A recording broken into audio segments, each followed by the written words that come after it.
Hello students, हमने भी lecture 10 के अंदर packing efficiency of simple cubic unit cell and face centred unit cell के बारे में पढ़ लिया था। आज हम पैकिंग एफिशिएंसी पढ़ेंगे बॉडी सेंटर्ड यूनिट सेल के लिए। कैसे कैलकुलेट करते हैं बॉडी सेंटर्ड के लिए। तो अब हम सबसे पहले बॉडी सेंटर्ड के लिए आपको थोड़ा सा इसका लॉजिक समझना पड़ेगा कि मान लो मैं अगर ये एक क्यूब बनाती हूँ,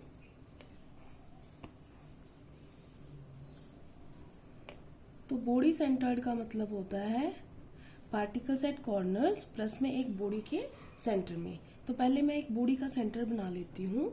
मान लो मैंने ये सेंटर बना लिया, ये बॉडी का सेंटर बना लिया, ठीक है ना।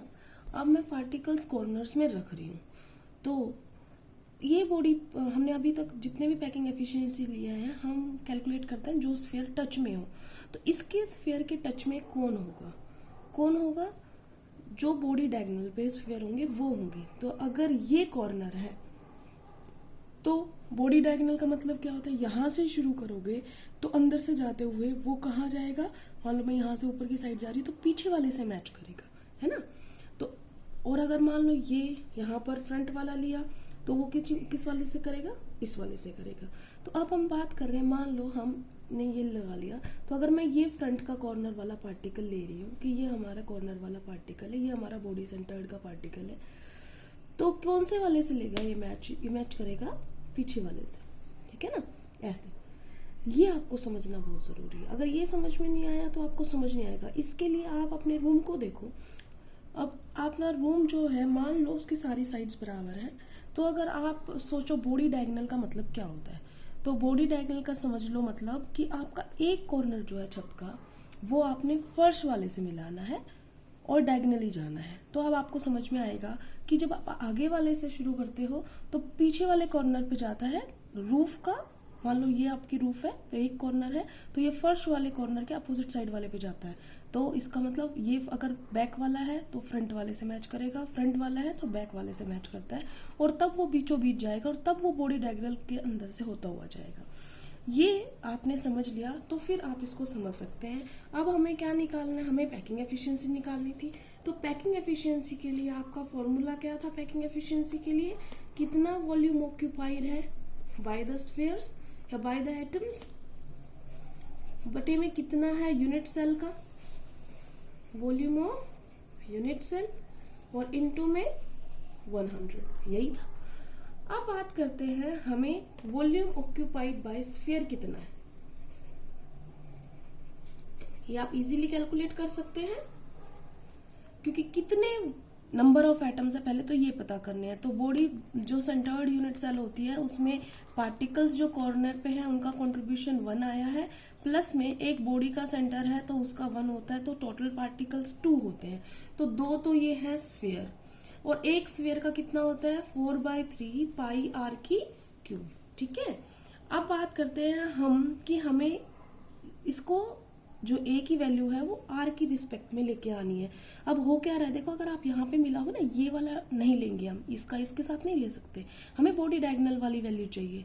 और बॉडी डायगोनल की वैल्यू चाहिए तो हमें पहले इसको ट्रायंगल्स में बांटना पड़ेगा। पहले तो आपको ये सोचना है कि यहाँ से मैं वैल्यू कैसे निकालूं इसकी बॉडी डायगोनल की। तो आपने इसको समझने के लिए, मान लो ये एक हमारी लाइन है यहाँ तक, ये हो गया एक पूरी बॉडी डायगोनल बना दिया। अब आपको वैल्यू किसकी चाहिए, अब हमें एक राइट एंगल ट्रायंगल, और ये बीचों बीच जा रहा है, ठीक है। तो देखो ये आपको पता है क्या है ए, ये आपको नहीं पता, ये आपको निकालना है। ये क्या है, ये आपको निकालना है, ये भी आपको नहीं पता, ये सारी तरफ ए है, आपको ये वैल्यू निकालनी। तो पहले हम ट्रायंगल का नाम दे लेते हैं, ये है ए बी सी, और अगर मान लो हमें निकालने के लिए चाहिए तो हम इसको भी लगा लेते हैं डी। तो अगर अब मुझे इसकी वैल्यू पता करनी है तो आप क्या करोगे, इन ट्रायंगल बी डी और सी हमें किसकी वैल्यू निकालनी है, बी सी की। तो बी सी का square is equal to C D का स्क्वायर, बी डी का स्क्वायर। और ये दोनों ही क्या है, ए का स्क्वायर, और ए स्क्वायर करेंगे तो ये क्या हो जाएगा 2a²। तो हमारे BC की वैल्यू कितनी आ गई, √2a, इतना आ गया। हमारे पास ये वैल्यू आ चुकी है। तो अगर ये वैल्यू आ गई, ये आपको पता है, ये निकाल सकते हैं हम। तो इन ट्राइंगल ABC हमें वैल्यू किसकी निकालनी है, AB की। तो AB की वैल्यू निकालने के लिए हमने क्या करना है, a का स्क्वायर प्लस √2a का स्क्वायर। अब √2 तो हो जाएगा 2a² आ जाएगा, कितना आ गया ये आपका 3a² का रूट। और आप इसको अलग से लिख सकते हैं, AB = √3a। ठीक है। अब जब भी हम ऐसे a की वैल्यू निकालते हैं, हम उसको r में कन्वर्ट करते हैं ताकि हम अपनी वैल्यू में पुट कर सके। जो वॉल्यूम ऑफ यूनिट सेल है उसमें लगानी है ना हमने a की वैल्यू।